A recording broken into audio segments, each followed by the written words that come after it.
مقبرہ جہانگیر لاہور کو مغلیہ عہد میں تعمیر کیے گئے مقابر میں ایک بلند مقام حاصل ہے۔ یہ دریائے راوی لاہور کے دوسرے کنارے شاہدرہ کے ایک باغ دلکشاں میں واقع ہے۔ جہانگیر کی بیوہ ملکہ نور جہاں نے اس عمارت کا آغاز کیا اور شاہ جہاں نے اسے پایہ تکمیل تک پہنچایا۔ یہ مقبرہ پاکستان میں مغلوں کی سب سے حسین یادگار مانا جاتا ہے۔ مقبرہ کے چاروں کونوں پر حسین مینار نصب ہیں۔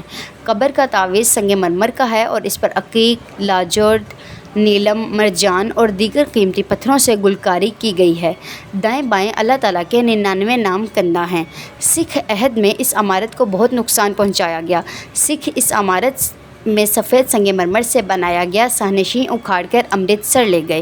اسی طرح عمارت کے ستونوں اور آرائشات میں استعمال کیے گئے قیمتی جواہر بھی نکال لیے گئے، تاہم آج بھی یہ عمارت قابل دید ہے۔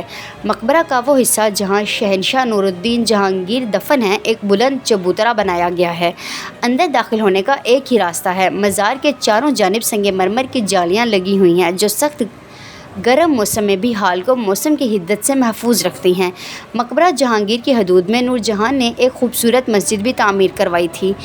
اس مقبرہ میں نور جہاں نے کافی عرصہ رہائش بھی اختیار کی، اس لیے یہاں رہائشی عمارات بھی تعمیر کی گئیں۔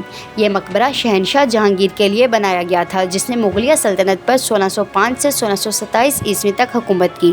شہنشاہ کا انتقال کشمیر کے دامن میں 28 اکتوبر 1627 کے راجوری قصبے کے قریب ہوا۔ ایک جنازے نے ان کی لاش کشمیر سے منتقل کی اور جمعہ 12 نومبر 1627 کو لاہور پہنچا۔ دلکش باغ جس میں اسے دفن کیا گیا تھا وہ جہانگیر کا پسندیدہ مقام تھا۔ جب وہ لاہور میں رہتے تھے اس کے بیٹے نئے مغل شہنشاہ شاہ جہاں نے حکم دیا کہ ایک شہنشاہ کے لیے موزوں مقبرہ ان کے والد کے اعزاز میں ان کی باقیات کے درمیان تعمیر کیا جائے۔ اگرچہ معاصر مورخین مقبرے کی تعمیر کے جہانگیر کے بیٹے شہنشاہ سے منسوب کرتے ہیں، تعمیر 1627 میں شروع ہوئی، تکمیل کے لیے 10 سال درکار تھے اور اس کی لاگت 10 لاکھ روپے ہوئی۔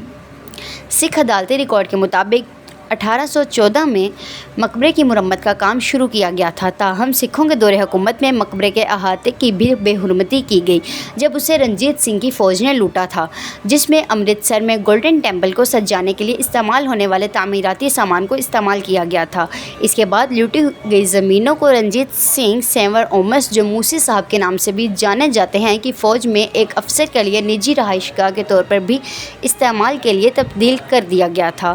رنجیت سنگھ نے ایک بار پھر مقبرے کی بے حرمتی کی جب اس نے حکم دیا کہ موسی صاحب کو 1828 عیسوی میں ہیضے سے مرنے کے بعد قبر کی زمین پر دفن کیا جائے۔